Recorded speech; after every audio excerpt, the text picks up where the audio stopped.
75% des Français qui choisissent le mauvais régime fiscal. Ça, c'est des chiffres des impôts, hein, donc, et c'est énorme. C'est-à-dire que tu as 3/4 des investisseurs immobiliers, donc tu as 4 millions d'investisseurs quand même en France, immobiliers, tu en as 3 millions qui sont au mauvais régime fiscal. Ça veut dire que tu as 3 millions qui perdent en moyenne 2 000 € par an. C'est malheureusement, c'est les impayés. Il y a quand même un petit chiffre que j'aime bien donner, c'est qu'ils ont fait x3 en 3 ans. C'est juste que c'est colossal. Et donc en fait, là, 15 minutes, pour économiser 45 000 €, tu vas le faire. Alors qu'avant, 4 heures, 5 heures, même si, entre guillemets, ça vaudrait le coup, mais en fait, tu vas pas le faire, parce que tu as autre chose à faire. Le soir, tu es avec tes enfants, tu es avec ta femme, tu n'as pas envie de t'embêter à faire de l'administratif, quoi. Bienvenue sur Les Investisseurs 4.0, le podcast qui explore les stratégies et les méthodes pour développer son patrimoine immobilier quand on a 40 ans, un job à plein temps et une vie de famille trépidante. Le début d'année, c'est toujours le bon moment pour se pencher sur nos investissements immobiliers, sur la stratégie et se poser les bonnes questions. Le cadre fiscal est très changeant, on reçoit tous les ans des informations annonçant le rabotage des avantages fiscaux qui pourraient mettre à mal notre stratégie initiale. Selon l'administration fiscale, 75% des Français choisissent le mauvais régime fiscal. Comment alors être sûr de ne pas tomber dans cette catégorie et quelle démarche est-ce que cela implique? C'est ce qu'on va voir avec Romain Levrini, notre invité du jour. Romain est le fondateur de Nopilo, une société qui propose aux investisseurs immobiliers d'optimiser leur gestion comptable et fiscale. Romain est aussi investisseur immobilier à titre personnel. Au fil de la conversation, prépare-toi à apprendre pourquoi la location meublée exploitée au réel est le meilleur régime fiscal, surtout pour démarrer. Quelles sont les démarches à réaliser pour déclarer son bien en LMNP et combien ça coûte? Que faire quand on arrive au bout de la période d'amortissement de son LMNP sans vendre son bien? Pourquoi le basculement en LMP ne devrait pas te faire peur? Quelles sont les principales erreurs commises par plus de 1500 investisseurs qui accompagnent Nopilo au quotidien et dans quelle mesure elles peuvent être corrigées ou évitées? Un épisode réalisé en collaboration avec Nopilo qui replace les bases de la fiscalité immobilière et qui sera utile pour les gens qui nous ont rejoints, en particulier qui démarrent dans l'immobilier. On y répond à pas mal de questions qu'on reçoit dans l'atelier live avec Léo tous les lundis. Des podcasts toujours qualitatifs et de même pour les ateliers avec Léo. C'est le commentaire 5 étoiles que nous partage Aldev77 sur Apple Podcast cette semaine. Merci à toi Aldev. Rendez-vous bientôt pour un prochain apéro IMO dans le 7-7. Je te enverrai les dates prochainement. Si toi aussi tu souhaites m'aider à faire monter ce podcast dans les classements, eh bien un avis 5 étoiles sur Apple Podcast ou Spotify, c'est vraiment le meilleur moyen. Je t'invite à le faire si ce n'est pas déjà fait. Et je ne manquerai pas évidemment de te remercier sur un prochain épisode. Allez, sur ce, on part dans l'optimisation fiscale et comptable de ton parc locatif avec Romain. C'est parti. Salut Romain, bienvenue chez Les Investisseurs 4.0. Salut Paco, ravi d'être là, merci de m'avoir invité et du coup de parler de notre passion commune, je crois, de l'immobilier. Exactement, c'est parfait. Et ouais, on va parler immobilier, on va parler LMNP, déclaration, toutes les démarches à faire, etc. Est-ce que tu peux te présenter pour les gens qui ne connaissent pas encore? Ouais, bien sûr. Donc, je m'appelle Romain, j'ai créé la société Nopilo qui accompagne les investisseurs immobiliers sur tout ce qui est optimisation de leur patrimoine immobilier. Et de l'optimisation, donc notamment fiscale, prêt, assurance. Et à côté de ça, une grosse passion pour l'immobilier. J'ai investi pas mal dedans et j'ai un peu de tout, quoi. J'ai du logement en direct, j'ai de la SCPI dans les bureaux et voilà, je suis un grand fan de la dette. Ouais, t'as pas peur de la dette? Non.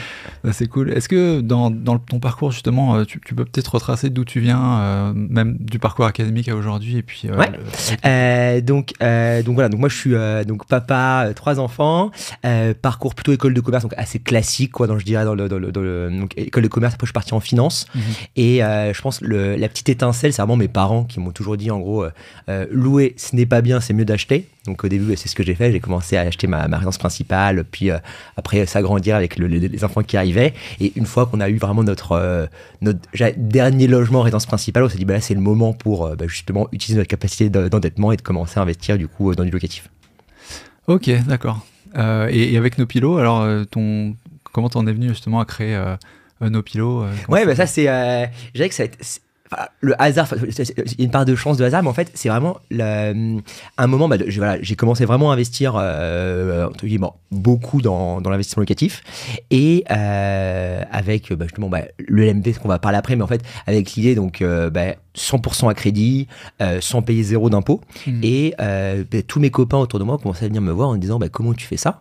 Et pour moi, il n'y avait rien de magique, quoi. Je me disais juste, j'ai lu les textes, voilà, je suis très curieux de nature, donc j'avais vraiment bien potassé le sujet pour essayer de comprendre comment optimiser, parce que vraiment j'aime ça, quoi. J'ai ce côté un petit peu en moi de chercher à tout optimiser. Et là, je me suis dit, en fait, c'est quand même vraiment dommage, t'as plein de gens, même surdiplômés, qui optimisent pas, quoi. Donc je me suis dit, peut-être que très probablement, en fait, si eux ne le font pas, qu'est-ce que ça doit être du coup du reste des Français? Et voilà, en effet, là, en creusant, je me suis rendu compte qu'il y avait 3 Français sur 4 qui optimisaient pas son régime fiscal. Donc là, je me suis fait, c'est quand même vraiment dommage. Et tu as toujours un peu cette quête de l'impact, de comment, entre guillemets, tu peux mettre ton énergie pour toucher le plus grand nombre. Et là, je me suis dit, être directeur financier dans des sociétés de gaming, est-ce que vraiment c'est là où je peux avoir le plus d'impact? Et en fait, je me suis dit non. À côté de ça, j'ai une famille d'entrepreneurs. Donc je me suis dit, c'est peut-être le moment pour moi de créer ma propre structure avec les associés que je souhaite. Et donc c'est là où il y a la petite chance, c'est que je suis tombé sur... j'ai réussi à convaincre les bons associés de rejoindre l'aventure. Et donc c'est pour ça qu'on a créé Nopino. Sur ton parcours perso avec l'immobilier, toi, quand tu dis tu as vraiment maximisé l'effet de levier de l'endettement, tu étais salarié à côté, tu pouvais du coup dégager, tu avais des revenus assez importants qui te permettaient de lever beaucoup de dettes ou comment c'était? Ouais, alors j'avais en fait une partie de chance. Donc, clairement, j'avais un bon salaire. J'étais directeur financier d'une boîte qui marchait vraiment très bien, donc j'avais un gros salaire fixe notamment, ce qui est quand même valorisé par les banques. Ouais. Et à côté de ça, moi j'avais des parts dans ma société. Comme des BSPCE ça s'appelle, donc c'est en gros t'as des parts dans le capital de ta startup, pardon. Et du coup les banquiers ils valorisaient ça énormément en disant que potentiellement demain je pourrais avoir beaucoup d'argent. Et donc ils se sont dit, en fait ils ont cru en moi en me disant là sur le papier quand on regarde tes ratios d'endettement t'es pas du tout dans les bons critères, néanmoins pour toi on est prêt à faire un petit écart parce qu'on pense que plus tard du coup t'auras assez pour rembourser tes crédits, ça se passe pas bien, et donc on est prêt à t'accompagner sur tes projets immobiliers. Donc c'est pour ça que j'ai eu cette petite chance là supplémentaire juste par rapport à mon salaire, avoir ce petit supplément grâce du coup aux parts que j'avais dans ma société qui marchait très bien. Ouais, je te posais aussi la question parce que du coup, il y a eu ce switch dont tu parlais par rapport à l'investissement, enfin à l'entrepreneuriat plutôt. Ouais. Mais tu parles de directeur financier dans une structure de gaming, c'est ça? Ouais. Parce que j'ai cru voir sur ton profil LinkedIn, tu étais aussi chez Ernst & Young. Ouais, exactement. Donc j'ai commencé par le conseil. D'accord. Avec... Vraiment, quand j'étais jeune, je me suis dit, avant de partir vraiment sur la partie entrepreneuriat, je me suis dit, je veux travailler en finance. Parce que j'aime le côté technique de la finance, vraiment d'aller dans les chiffres. J'aime vraiment ça, tu vois. Ça a un peu changé maintenant, mais avant, j'avais la passion de l'Excel où je passais du temps sur mes petits fichiers à cruncher de la data et tout. Et donc, j'ai eu ça, avec aussi ce côté de se dire, c'est quelque chose qui te forme bien, qui t'expose beaucoup à des super boîtes, donc tu apprends plein de choses. Et à un moment, par contre, je me suis dit, voilà, je me projette pas sur le très long terme et donc du coup être le fameux Graal suprême qui est d'être associé, donc partenaire dans ce truc-là, ça m'intéressait pas. Et donc là je me suis un peu posé la question de mais qu'est-ce que je veux faire après, et donc là je me suis dit j'aime l'adrénaline, j'aime le challenge, et je me suis dit je veux partir en start-up. Et là après c'est un peu un hasard, énorme coup de chance, je rencontre du coup les 2 fondateurs de Voodoo, donc qui est une boîte incroyable dans le gaming, une de nos licornes en France. Et là coup de cœur sur les fondateurs, ambition de dingue, un marché qui explose. À mes heures perdues quand j'étais plus jeune, j'étais un gamer. Et donc, je me suis fait, c'est juste incroyable. Quand je me rappelle, je sors de cet entretien, j'appelle ma femme, elle me dit au téléphone, c'est dingue, Romain, je t'ai jamais vu comme ça. J'espère qu'il va voir ses postes, quoi. Et donc, ça a été incroyable. La société a explosé. Après, j'ai changé, je suis parti chez Doctrine, qui était une société pareil, aussi incroyable, où je tombais sur des fondateurs vraiment géniaux, où là je me suis dit en fait c'est ce type de boîte que je veux construire, dans lequel je veux vivre, parce que vraiment j'étais hyper épanoui. Et ensuite autre société encore dans le gaming, voilà pareil. En fait moi je dirais que mon parcours c'est vraiment des rencontres, quoi. C'est qu'à un moment Doctrine, je commençais un petit peu à m'ennuyer. Je vais voir un investisseur que je connais depuis longtemps, je lui dis je cherche un petit peu d'autres pistes de job. Il me connaissait pas mal et donc il me dit là j'ai cette boîte là pour toi, je pense que ça va trop bien matcher par rapport à ton expérience d'avant, par rapport au fondateur. Et en effet tu vois ça s'est super bien passé. Et après là par contre je me suis dit je refais un peu trop la même chose depuis maintenant 4-5 ans, je commence à m'ennuyer, j'aime pas trop m'ennuyer, et donc là du coup je suis parti sur vraiment la création de Nopilo. Ouais, c'est intéressant parce que le profil justement dans des grosses structures comme ça, Ernst & Young, des cabinets de conseil, les Big Four, la compta, la finance, moi j'en suis aussi un peu issu, tu vois, et c'est vrai que de sauter dans l'entrepreneuriat, enfin dans le startup, ce qui est vraiment très proche de l'entrepreneuriat, même si tu y es salarié, c'est assez rare, donc c'est vrai que c'est... Ouais, vraiment, tu vois, ce que je ressors de mon expérience, tu vois, chez EY, c'était vraiment ça. J'étais pas comme tous les autres, quoi. Tu vois, j'étais pas du tout le meilleur. Ouais. J'étais très business. En fait, genre, le côté vraiment très financier, très rigoureux, structuré, vraiment d'aller dans le micro détail du modèle Excel. Bah, c'était pas là où j'étais le meilleur, quoi. Et donc, du coup, il y avait plein de gens meilleurs que moi. Par contre, sur ce vraiment appétence business, là, vraiment, j'avais mon petit truc, tu vois. Et moi, je me rappelle, hyper jeune, déjà, je forçais un peu mes associés à aller prendre des déjeuners avec des investisseurs, avec des entrepreneurs pour essayer de leur vendre des missions. Et tu vois, ils me disaient toujours, bah, c'est super, vas-y. Hein. Mais en fait, on te demande ça quand t'es partenaire, quoi, pas quand t'es analyste ou senior. Tu vois. Et moi, c'était vraiment ça que j'aimais, quoi. Ouais. C'est que j'allais, mon modèle, en plus, j'aime bien manger. Donc, c'était financé par la boîte. Et c'est vrai que j'adorais ça, quoi. Peut-être aller, tu parlais de business, t'essayais vraiment de comprendre vraiment mais qu'est-ce qui faisait la performance, comment ils structuraient leur boîte. C'est vrai que, entre guillemets, j'ai vraiment touché à ça. Et ça, je pense que c'est aussi, tu vois, sans t'en rendre compte, après, le fameux collecting the dots, un peu avec du recul, bah, je pense qu'en fait, c'est ça, j'avais ça en moi, en fait, grâce à mes parents, quoi. C'est mon père qui avait créé son magasin d'outillage. C'était, je pense que sans m'en rendre compte, tu vois. Après, je suis parti vers la finance, mais je pense que finalement, en fait, ouais, j'avais ça en moi de se dire, ouais, créer des trucs, vraiment créer ta boîte, recruter les gens, c'est vraiment quelque chose que j'aime faire, quoi. Ouais, et c'est pas dans l'ADN de ces boîtes-là, justement, qui, elles, ont un business model qui est assez régulé, justement, où un peu leur valeur, leurs actifs, c'est l'impartialité, la rigueur, etc. Ouais, exactement. Mais en revanche, ce que t'as permis, j'imagine, d'avoir, c'est justement toute cette rigueur que tu peux mettre au profit d'un écosystème, en général startup, qui en manque peut-être un peu, justement. Ouais, complètement. Bah, ça m'a. Et puis moi, ça m'a beaucoup, beaucoup structuré. Je pense que, tu vois, j'ai ce côté, tu vois, très... tu vois, dans l'émotion, aller très vite et les choses. Et du coup, ça m'a un petit peu cadré, ça m'a appris la rigueur, justement, chose que j'étais pas spécialement fort avant de rentrer. Après, du coup, avec pas mal de petites claques là-bas et tout, forcément, après, tu t'endurcis et t'apprends justement des bonnes pratiques qui te servent après toute ta vie, quoi. Donc, je trouve que ça a été hyper utile. Et en plus de ça, j'ai rencontré mon associé là-bas. Donc, plutôt aussi, là, du coup, ça a été peut-être le meilleur ROI que j'ai eu sur cette expérience chez EY, c'est de trouver mon associé Florent. Et du coup, qui est avec moi aujourd'hui, je suis trop content. Tu vois, ça fait 10 ans qu'on se connaît. Et, moi, c'est la personne la plus brillante que j'ai croisée chez EY. J'ai essayé de le recruter chez Voodoo, il m'a dit non. Chez Doctrine, il m'a dit non. Chez Oma, il m'a dit non. Et là, quand je lui ai dit, bon, créer notre société ensemble, il m'a enfin dit oui. Donc, je suis très content maintenant de l'avoir avec moi chez Nopilo. Tu as créé Nopilo, enfin, vous avez créé à deux, j'imagine. On est trois. On est trois. Il y a Mathieu aussi, sur la partie tech. C'était quand? C'était quelle année? On l'a créé en 2022. Donc là, ça fait un petit peu plus d'un an maintenant. Tu parlais de ce besoin que tu avais identifié auprès des gens que tu côtoyais et qui voulaient aussi, comme toi, construire du patrimoine, investir. C'est quoi pour toi, quel était le constat, en fait, et peut-être depuis l'année et demie que vous avez créé Nopilo, vous avez eu, j'imagine, pas mal d'interactions avec des clients, des prospects. C'est quoi l'état du marché, l'état de besoin des gens? Qu'est-ce que tu constates, tes premières grandes impressions sur les investisseurs ou les gens qui s'intéressent à l'investissement en France aujourd'hui? Je pense déjà le marché a quand même beaucoup changé tout récemment. Je pense qu'on a eu l'environnement de Toba qui a été une super opportunité justement pour l'investissement locatif, où du coup il y a plein de nouveaux, justement beaucoup plus de jeunes qui sont devenus d'un coup éligibles, parce que du coup tu pouvais beaucoup plus facilement faire des montages cash flow positif, moins d'apport. Donc ça a fait rentrer pas mal de gens sur ce marché-là. Donc génial. Par contre, du coup, je pense que quand tu as des environnements de taux si bas, tu fais des mauvais choix. D'ailleurs, moi, j'en ai fait des mauvais aussi, parce que du coup, tu regardes trop rapidement de se dire je vais rembourser tant de crédits par mois, je vais avoir tant de rentabilité en face, donc c'est génial, j'y vais. Sauf qu'en fait, t'as pas fait attention qu'en fait le bien en tant que tel n'était pas très qualitatif. Donc ça, c'est la première truc. Donc là derrière, les gens maintenant se rendent compte, tu vois, après un an un peu d'opération de leur bien, ils se rendent compte qu'il y a des choses qui sont pas optimisées. Et donc là, notamment la fiscalité, notamment les charges, plein de choses, tu vois, qu'ils n'avaient pas anticipé dans leur montage. Ils ont juste regardé le prix d'achat, le loyer, le crédit. En fait, dans l'immobilier, t'as quand même pas mal d'autres choses derrière, quoi. Et ça, du coup, il y a beaucoup trop de gens finalement qui le sous-estiment. Et ensuite, surtout les investisseurs anciens, donc j'avais plutôt plus pour dire mes parents, qui eux ont pas trop ce sujet du taux d'intérêt parce qu'ils l'ont acheté il y a très longtemps. Là, c'est plus les charges qui explosent avec l'inflation. Où là, du coup, t'as tes frais de copro qui explosent, t'as tes taxes foncières qui explosent, tous tes coûts de rénovation qui explosent. Donc tout ça fait qu'en fait, avant un investissement qui tournait tout seul, là, ils commencent un peu à avoir la corde au cou, quoi. Et donc là, ils se posent la question, ils ne se sont jamais posés pendant 10 ans. Là, c'est se dire, je commence un petit peu à avoir marre de payer trop d'impôts, comment je fais?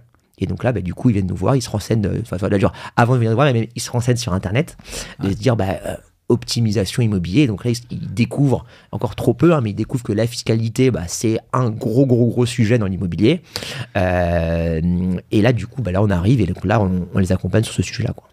vous êtes orienté vraiment sur l'aspect fiscalité parce que c'est pour toi le levier le plus évident, le plus puissant pour créer justement de la valeur, que ce soit pour quand on a investi longtemps et qu'on ne s'est pas posé les questions et que les charges commencent à nous prendre à la gorge, ou bien si on a investi sur la vague en étant, si je t'écoute bien, un peu complaçant, c'est-à-dire bon, de toute façon ça va passer puisque mon taux de crédit est tellement bas que voilà, la renta elle est bonne et le cash flow elle est là. Est-ce que pour toi, vous êtes focalisé sur ce levier de la fiscalité parce que pour toi c'est celui qui est le plus justement puissant ou celui que les gens ont le moins en tête? Pourquoi vous avez choisi ça? Ouais, alors il y a deux choses. La première, c'est celle-ci. C'est vraiment c'est une source d'opportunité énorme pour les investisseurs immobiliers, d'économie. Tu vois, on pourra rentrer un peu dans le détail, mais ce qu'on observe, nous, là on a déjà un peu plus de 1500 clients, c'est qu'on fait économiser en moyenne plus de 2000 euros par an pendant 10 à 15 ans. Donc c'est vraiment très matériel. Tu vois, on parle de 2 à 3 mois de mensualité de crédit quand même. Donc c'est quand même... Voilà. Donc déjà, c'est très significatif. Donc c'est ce point-là pourquoi on s'est dit, on commence par la fiscalité versus peut-être l'assurance ou le crédit qu'on va faire. L'assurance, on est déjà en train de le faire. Ça, c'est le premier point. Et après, c'est une logique de start-up, c'est de se dire, en fait, tu peux pas tout faire. Parce qu'en fait, l'immobilier, ce qui est génial, c'est que tu as des opportunités partout, mais il faut savoir aussi prioriser pour pouvoir, du coup, répondre à la promesse que tu donnes à tes clients et ensuite pouvoir te développer. Donc là, du coup, nous, on s'est dit, on commence par la fiscalité parce que, grosse économie, donc grosse valeur à apporter. 2, expérience historique moyenne. Tu vois, aujourd'hui, donc soit tu ne le fais pas, c'est notre premier concurrent, c'est justement, comme je te le disais tout à l'heure en préambule, tu as 75% des Français qui choisissent le mauvais régime fiscal. Ça, c'est des chiffres des impôts, et c'est énorme. C'est-à-dire que tu as 3/4 des investisseurs immobiliers, donc tu as 4 millions d'investisseurs quand même en France, immobiliers, tu en as 3 millions qui sont au mauvais régime fiscal. Ça veut dire que tu as 3 millions qui perdent en moyenne 2000 euros par an. Donc, ça paraît incroyable quand tu entends ça, parce que peut-être c'est parce que c'est l'effet de biais où en fait nous, dans le podcast, tous les gens qui nous écoutent en général sont des gens assez informés, et pour moi que 75% n'est pas optimisé, ça me paraît incroyable. Ouais, c'est ça. Et moi j'étais comme toi, et en fait je pense qu'on a ce biais là quand en fait toi tu as bien fait les choses, tu as fait ton profil plutôt financier, je pense, t'as forgé à faire, quand tu fais un investissement, tu fais tes due diligence, un peu ce qu'on appelle pour checker quelles sont toutes les étapes importantes avant de te lancer. Toi tu l'as fait, moi je l'ai fait, tes auditeurs l'ont fait parce que justement ils sont sensibles à ça, s'ils écoutent ton podcast ils sont sensibilisés à ça, et moi c'est ce que je pensais en fait, je pensais que tout le monde était comme moi. Et quand j'ai discuté, je me rappelle, c'était à l'époque chez Doctrine, avec mon directeur marketing, mon directeur général, mon DRH, en fait je me suis dit c'est des personnes très très très bien câblés quoi, et ils font de l'immobilier et ils le font mal, et là je me suis dit là il y a vraiment un sujet en fait. Et après du coup tu ouvres la boîte de Pandore, là tu te rends compte qu'en fait c'est la majeure partie des Français qui le fait.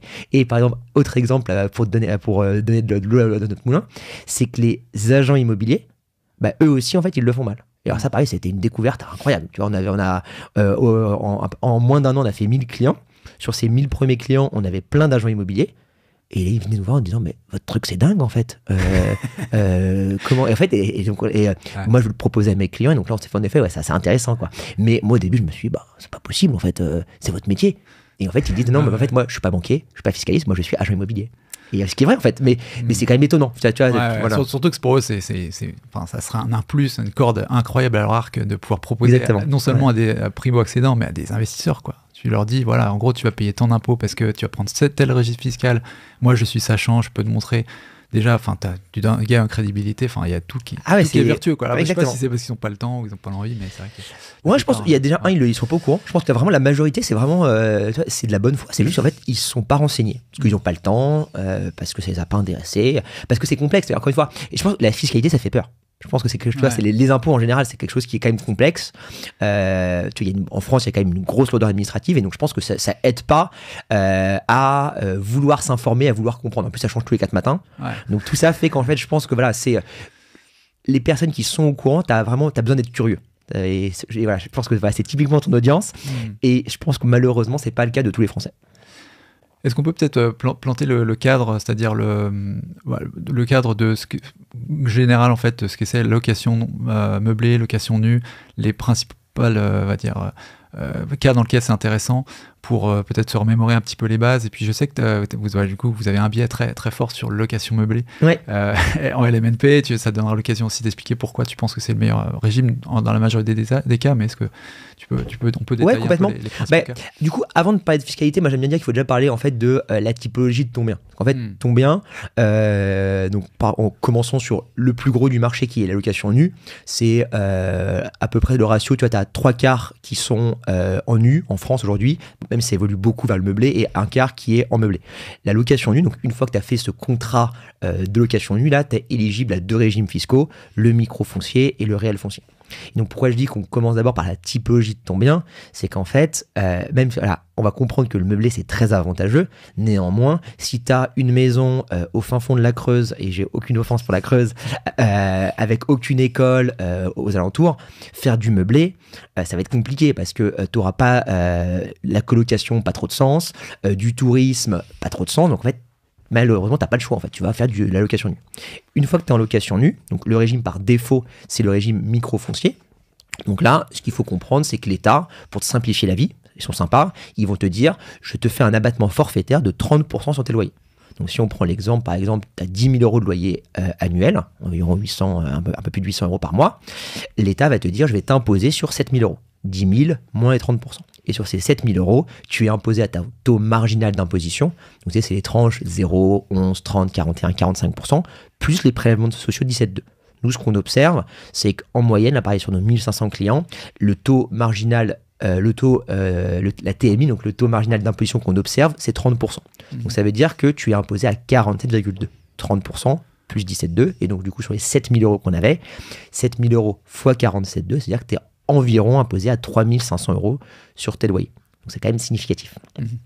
Ça, c'est le régime par défaut. Et donc ça, l'État te dit, vous pouvez opter pour ce régime jusqu'à 15 000 euros, j'arrondis les chiffres, 15 000 euros de loyer. Donc c'est-à-dire que si tu es au-dessus de ces 15 000 euros, forcément, tu passes au réel foncier. Après, tu peux le faire par option. C'est-à-dire que si tu as 10 000 euros de loyer, mais tu te dis, je vais opter pour le réel, on va essayer de comprendre pourquoi ça peut être intéressant, je vais opter pour le second qui est le régime réel foncier. Le réel foncier, donc là, tu sors complètement de cette logique d'abattement forfaitaire. Et pourquoi tu vas le faire? C'est que tu estimes que tes frais sont supérieurs à 30%. Et donc, notamment, dans le cas de la location nue, c'est quand tu as beaucoup de travaux. Et donc là, avec tout ce qui est rénovation, il y a un vrai sujet. C'est qu'en fait, quand tu commences à avoir vraiment des gros travaux de rénovation, là, tu vas pouvoir passer en moins de tes loyers tous tes frais de travaux et de rénovation. Et donc là, ça va assez vite d'avoir plus de 30% d'abattement. Et le gros intérêt de ce régime-là, c'est que si tu crées du déficit, donc si tu fais loyer moins toutes tes charges, donc ta taxe foncière, tes intérêts d'emprunt, tes assurances et tes travaux, et que tu es en résultat donc inférieur à 0, le négatif, tu vas pouvoir l'enlever de ta base imposable, donc tes salaires. Donc là, ce qui est intéressant, c'est que tu vas créer vraiment de la défiscalisation. Donc très intéressant. Sur le papier. Et pourquoi je dis sur le papier, c'est que par contre, ce régime-là, il est contraignant parce que à partir du moment où tu crées du déficit et donc tu vas venir baisser ta base imposable, tu vas être bloqué pendant 3 ans. Bloqué, ça veut dire que tu peux pas changer de régime. Exactement. Ouais. Tu pourras pas passer du coup sur le meublé qu'on va discuter après. Et pourquoi c'est gênant? Donc là, par contre, voilà. Donc là, on va switcher du coup sur pourquoi le meublé. Nous, on pense aujourd'hui que c'est vraiment très avantageux. Encore une fois, là, je parle pas encore de fiscalité. Je parle juste de typologie. C'est qu'en fait, le meublé, les gros intérêts, il y en a plusieurs. Le premier déjà, c'est d'avoir des loyers plus élevés. Parce que tu offres des meilleures prestations, donc tu es en capacité de louer mieux ton logement. Et donc, ça change tout, en fait, vu que là, c'est du marginal. C'est qu'à la fin, tu es à 10 000, tu passes à 12 000, c'est 2 000 euros de gain tout de suite, quoi. Et c'est à peu près ça dans l'ordre de grandeur. Tu peux augmenter ton loyer entre 10 et 20% de plus qu'en location. Donc ça, c'est la première chose. L'autre sujet, c'est de la flexibilité. C'est que les baux, donc la durée de ton bail quand tu es en location, c'est 3 ans, alors que sur du location meublée, c'est du 1 an. Donc déjà, c'est potentiellement si toi, à un moment, tu veux récupérer le bien pour tes enfants, pour des amis, tu peux plus facilement le faire. Et l'autre sujet, c'est malheureusement, c'est les impayés. Quand même, un petit chiffre que j'aime bien donner, c'est qu'ils ont fait x3 en 3 ans. C'est juste que c'est colossal. Je pense que c'est une peur de tous les investisseurs immobiliers. Et donc ça, le meublé, même si c'est pas de la magie, t'es un peu plus de sécurité qu'en bail nu parce que tu peux le sortir un peu plus facilement que dans le cadre d'une location nue. T'es scotché moins longtemps si jamais. Voilà, exactement. Et en plus, l'autre intérêt, c'est que du coup, ton dépôt de garantie, il est 2 fois plus élevé que ta location. Location, tu peux demander 1 mois de loyer en dépôt de garantie, en location meublée 2 mois. Donc pareil, c'est un petit coussin de sécurité qui est quand même appréciable. Une fois qu'on a dit ça, donc là tu te dis que ton bien, il a une typologie potentiellement intéressante pour du meublé, donc souvent petite surface, proche des écoles, proche de gros centres de travaux pour des ouvriers, ainsi de suite. Donc voilà, là tu te dis, je peux le louer en meublé. Donc là, qu'est-ce qui va se passer? Tu as deux régimes qui cohabitent. Tu as le micro-BIC et le régime réel simplifié. Le régime micro-BIC, c'est comme le micro-foncier, c'est que l'État, pour te faciliter la vie, quand tu es investisseur, ils vont te dire, tu t'embêtes pas. Le régime par défaut, c'est un abattement forfaitaire, et là de 50%. Donc au lieu de 30% tout à l'heure, on a 50%, donc très avantageux. Et donc mes 10 000 euros de loyer, je vais être imposé que sur 5 000 euros. Et sur ces 5 000 euros, je vais être imposé du coup à mes 47,2% de tout à l'heure. Donc je vais payer environ 2 500 euros. Donc là, ça veut dire déjà, là, juste pour comprendre, dans le cas d'avant, donc sans parler de hausse de loyer et tout, à loyer équivalent, d'un côté, en location nue, tu payais 3 500 euros d'impôt, là, tu en payes 2 500. Et donc là, ce qui se passe, c'est pour ça que moi je me bats, pour ça que j'ai créé Nopileux, c'est que là, la majeure partie des gens s'arrêtent là. Ils se disent, le LMNP, location meublée non professionnelle, donc la fameuse location meublée, c'est génial, tout le monde en parle, et ouais, c'est génial. Je payais 3 500, là je vais payer 2 500. En fait, c'est génial, j'ai gagné 1 000 euros. C'est incroyable. En fait, non. En fait, c'est juste le début de l'histoire. En fait, et derrière, tu as le régime réel simplifié. Et donc là, qu'est-ce que c'est? C'est un petit peu comme le régime réel foncier, c'est que tu vas faire tes frais réels.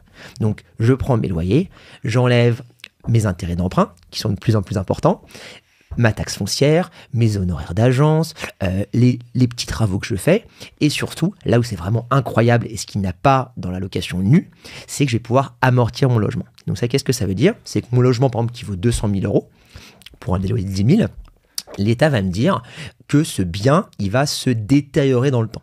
C'est vraiment comptable. Je pense que ça, c'est mon passé de consultant. Ça, on sait bien, dans l'IMO, c'est pas comme ça. Et donc là, ils vont te dire, pour refléter cette perte de valeur, tu vas pouvoir passer, par exemple, en moyenne, c'est à peu près sur une vingtaine d'années. Donc c'est beaucoup plus complexe, mais pour simplifier pour ton audience, c'est 200 000 euros. Là, je vais les diviser par 20 ans. Donc ça va me faire 10 000 euros. 200 000 divisé par 20. Et ces 10 000 euros, c'est une charge que je vais pouvoir passer en moins de mes loyers. Et quand on fait ça, loyer, mes 10 000 euros de loyer, moins toutes mes charges, moins ces 10 000 euros, là, cette quote-part un petit peu de détérioration de mon bien immobilier, je vais arriver à un état fiscal qui est nul ou négatif. Et quand je fais 0 multiplié par 47,2%, j'arrive bien à 0. Et ça, ce qu'on observe, c'est que tu ne payes pas d'impôt pendant 10 à 15 ans en moyenne. Si on fait juste un petit parallèle de ce régime réel au meublé avec le régime réel du foncier en nu, tu parlais de déficit qui aussi était impactable. Est-ce qu'il y a aussi le même niveau de réserve dans le nu, c'est-à-dire que si par exemple tu dépenses pas tout ton crédit de déficit sur une année, tu peux le reporter sur l'année suivante? Non.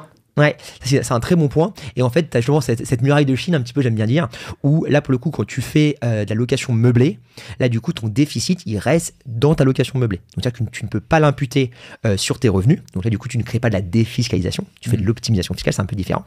Et par contre, pourquoi moi je dis que c'est quand même très intéressant, c'est qu'en fait, on n'en a pas parlé, parce que ça commence à être un peu dans la complexité, mais juste pour comprendre, c'est qu'en fait, quand tu le loges sur ton investissement locatif, ce qui est intéressant, c'est que du coup, pendant 10 à 15 ans, tu ne vas pas payer, et du coup, tu vas éviter tes 30% de taux marginal d'imposition, mais également tes 17,2% de prélèvements sociaux. Alors que dans l'autre cas, au réel foncier, tu dis c'est génial, je crée de la défisque, mais en fait, du coup, tu te baisses juste à TMI, tes 30%, parce que tes prélèvements sociaux, en fait, ils sont dus uniquement parce que c'est des revenus entre guillemets, issus de loyer, et pas ton activité principale. Donc en fait, tu optimises à 30, mais pas à 47,2. Donc les 17,2, ils sont quand même pour toi, quoi qu'il arrive dans le réel. Quand tu feras une fois que tu auras gommé, entre guillemets, ton déficit lié à tes travaux, quand ta deuxième, troisième, quatrième, tu vas commencer vraiment à payer de l'impôt, là, tu vas payer 47,2 comme tout le monde. Ce qui est un peu dommage. Tu aurais presque préféré finalement les garder, et le jour où tu avais commencé à payer, économiser 47,2 et pas uniquement 30. Mais ça, voilà, c'est le petit truc en plus. Quand je te disais tout à l'heure, j'aime bien vraiment tout chercher, mais c'est pas le gros du sujet. Le gros du sujet, c'est vraiment cet amortissement qui change tout. Et par contre, en effet, tu ne crées pas de la défisque. Donc, quand moi j'ai des investisseurs qui me disent je cherche à faire de la défisque, comme avec les Pinel et tout, des choses que je n'aime pas trop, là, nous, voilà, le LMNP, au réel, ce n'est pas de la défisque. C'est vraiment de l'optimisation. C'est vraiment très différent. Ouais, ça s'adresse pas, on a vu par rapport à la typologie, ça c'est pure exploitation, en fait il y a des biens qui s'y prêtent et des biens qui s'y prêtent pas entre le menu et le meublé.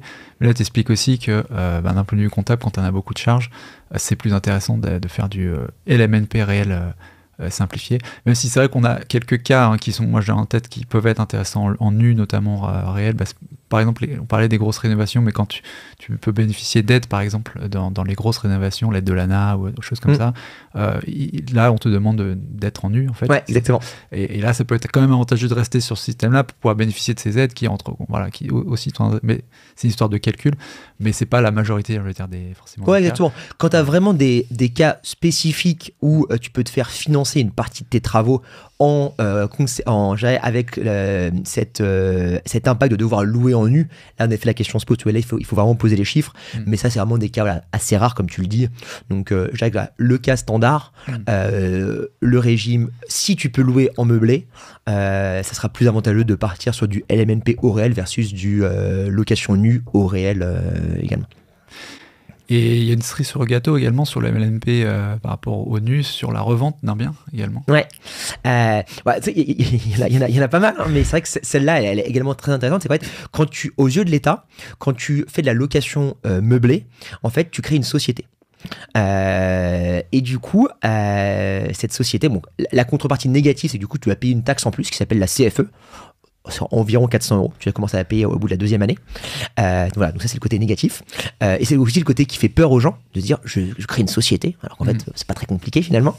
C'est juste que tu as des contraintes justement comptables, et de documents un peu plus légaux à fournir à l'administration. Mais une fois que tu as passé ça, l'intérêt, c'est qu'en fait, quand tu vas faire tes amortissements, donc le fameux réel, t'optimises du coup, comme on l'a vu, drastiquement ta fiscalité à court terme, parce que du coup, en face de ton résultat, tu vas venir imputer tes amortissements. Et par contre, le jour où tu vas vendre, ces amortissements, ils apparaîtront pas en fait. Donc c'est comme si vraiment, en fait, t'as optimisé ta fiscalité à court terme sans l'impacter à long terme. Ça, on pourra en parler peut-être tout à l'heure si tu veux. Par contre, ce qui n'est pas le cas si tu fais des montages vraiment société type SCI, ALIS ou SARL famille. Ça, on pourra en parler. Mais par contre, quand tu fais donc cet investissement locatif meublé au réel avec ses amortissements, après, en fait, ça reste dans ce qu'on connaît, qui est le régime des exonérations de plus-value en fonction de la durée de détention.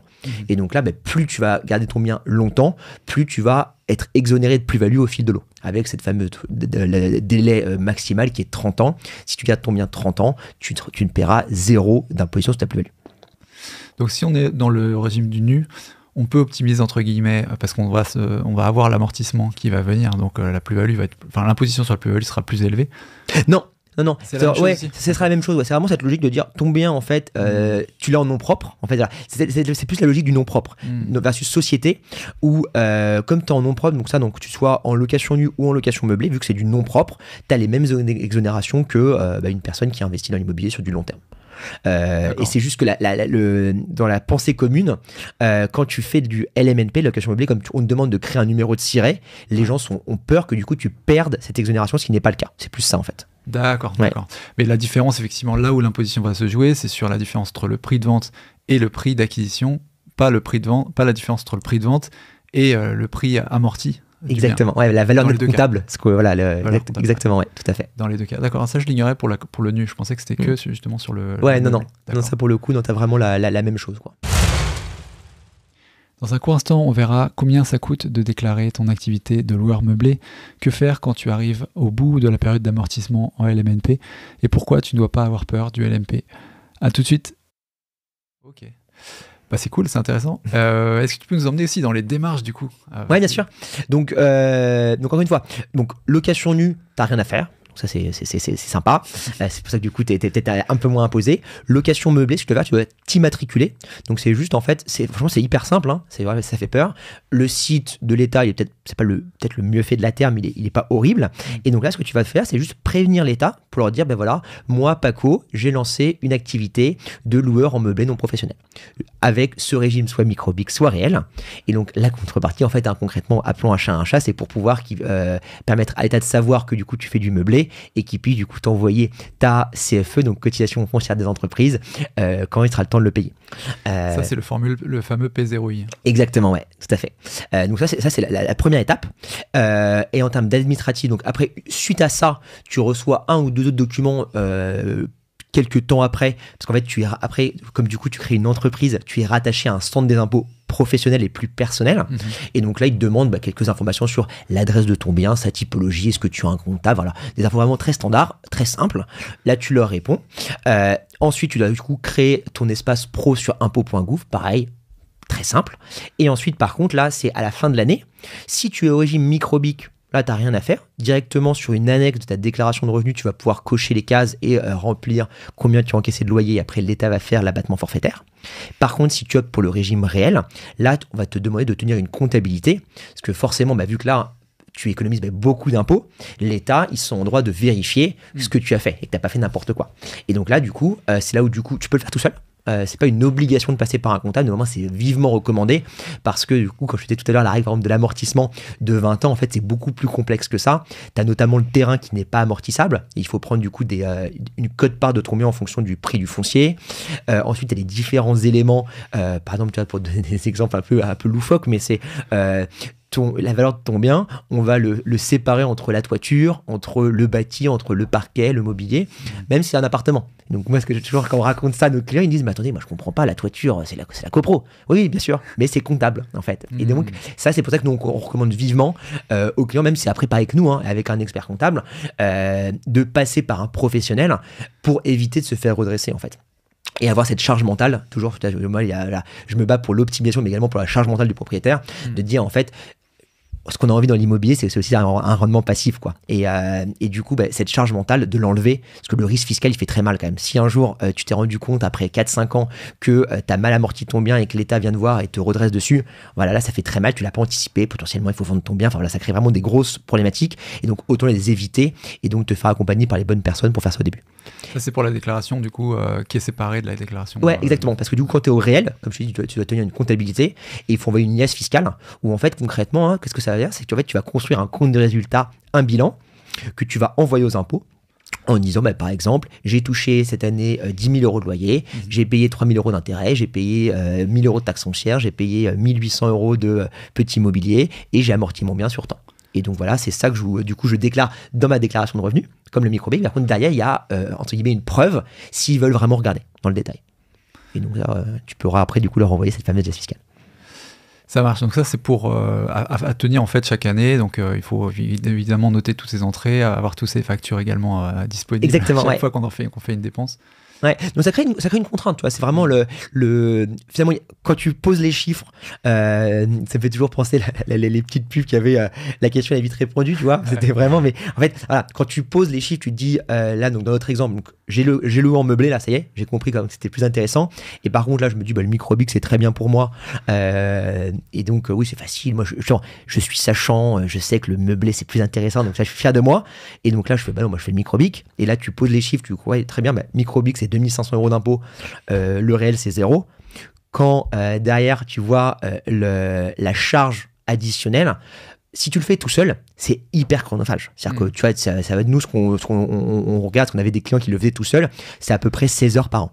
Donc c'est beaucoup de travail. Et puis c'est ultra complexe. Tu vois, s'il faut que tu regardes les règles comptables et tout, donc ça, il y a quand même peu de gens qui le font.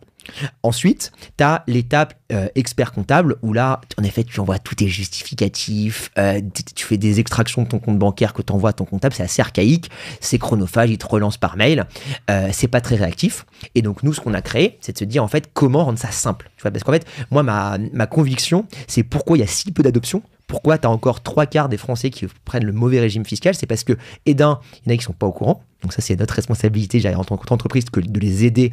Et donc, c'est ce qu'on fait aujourd'hui, tu vois. Donc, merci encore de m'avoir invité pour qu'on parle de ça. Et après, il y a aussi la phobie administrative, quoi. C'est une réalité, en fait. Et donc, nous, ce qu'on cherche à faire avec nos pilotes, c'est vraiment de simplifier tout ça.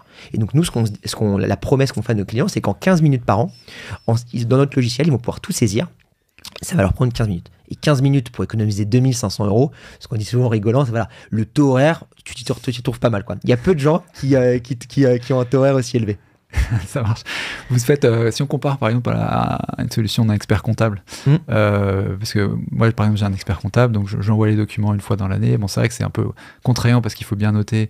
Ça c'est le LMNP, c'est une charge que je mets dans le LMNP où des fois c'est juste, des fois tu achètes 2 clous, tu vas pas forcément y penser, mais il y a des outils aussi qui sont par exemple pour l'aspect comptable, il y a Pennylane notamment, que je trouve beaucoup plus facile. Avant je l'avais pas, qui permettent de rapidement tu prends la photo de la facture, hop, ça te l'envoie sur ta compta et après tu n'as plus besoin de t'en préoccuper. Tu vois, toi, tu vois des choses comme ça qui facilitent ou est-ce que, où est-ce que vraiment Nopilo amène de la valeur dans ce cheminement là-dedans? Ouais, c'est hyper intéressant. Tu vois, Penny Lane, je pense qu'on a la même vision de vraiment simplifier les choses pour les clients. Donc nous, concrètement, c'est la même interface. Hein.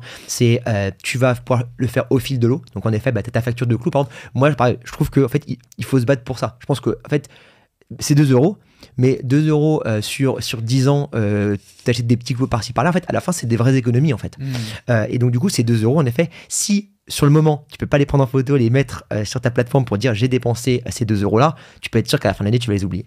Voilà. Et donc nous, ce qu'on fait justement, c'est à ton application Nopilo où au fil de l'eau, tu sors de chez Leroy Merlin, tu peux saisir tes 2 €. Et ensuite, sur par exemple Penny Lane ou d'autres, hein, la grosse différence, c'est que nous, vraiment, on est verticalisé. Donc c'est qu'en fait, nous, on est des investisseurs immobiliers et on a fait une solution pour les investisseurs immobiliers. En commençant par la fiscalité, comme on a vu au début, c'est quelque chose qui est très significatif pour eux, mais c'est juste le début de l'histoire, quoi.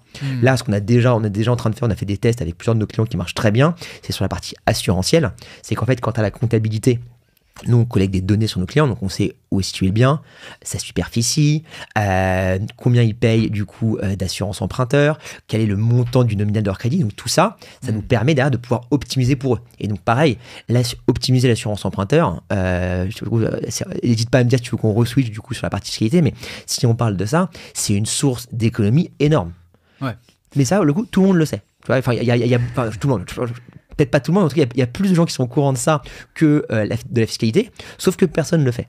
Et pourquoi personne ne le fait? C'est parce qu'en fait, c'est super chiant, c'est super long, tu sais pas où aller. Et donc en fait, nous, l'idée, c'est pareil, c'est la même promesse, c'est qu'en fait, on collecte toutes ces données pour toi, on va requêter des partenaires en API pour voir qu'est-ce que tu pourrais avoir comme conditions financières équivalentes.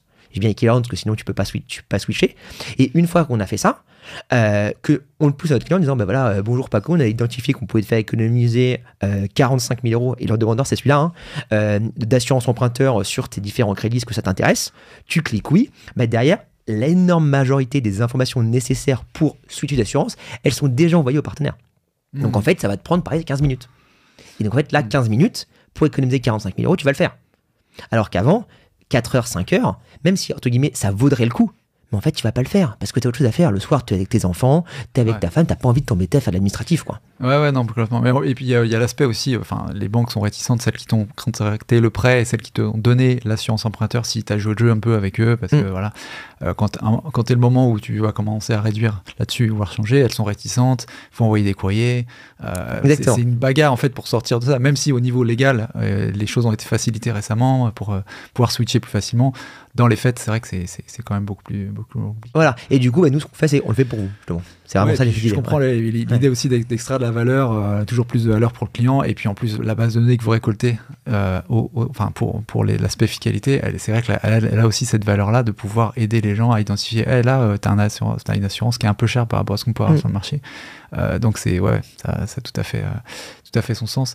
Sur la partie... sur la partie des démarches, on était sur la fiscalité, on est passé un peu à l'assurance emprunteur, mais juste pour revenir un peu sur la fiscalité, il y a une question que je me pose sur on a continué à exploiter le bien en LMNP 2 ans, 3 ans, 4 ans, 5 ans. Il y a un moment donné où on arrive à la fin de ce qu'on peut amortir. Ouais. Souvent, on préconise, donc, dans ces cas-là, soit... où on peut vendre le bien, ou quelles sont les options que tu préconises dans ces cas-là? Très bonne question. Bon, alors, la réponse de base souvent c'est en effet il faut vendre pour recréer du déficit. Donc ça c'est l'option 1, je dirais. C'est pas celle que je préconise, c'est juste pour moi ça va dépendre de la typologie de ton bien, toujours la même chose en fait. C'est quand tu achètes un bien, tu as une asymétrie de l'information.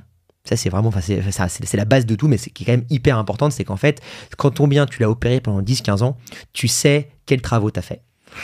Tu connais, alors si tu es en monopropriété ou en copro, en tout cas, tu connais bien la copro, donc en fait, tu connais les petits vices, quoi. Et tu sais, en fait, du coup, ton risque, il est quand même grandement diminué, quoi. T'as pas le coût de la toiture où on dit, oh, alors super état, Paco, et en fait, 3 ans après, on dit, pas de bol, il faut payer 15 000 €. Ça a de la valeur quand même. Donc, voilà. Donc, ce bien-là, potentiellement, moi, je vais te dire quand même de le garder. Parce que tu le connais. En fait, si tu es fier de ton bien, que tu l'as bien entretenu en bon père de famille, l'expression un peu consacrée, moi je pense qu'il faut le garder.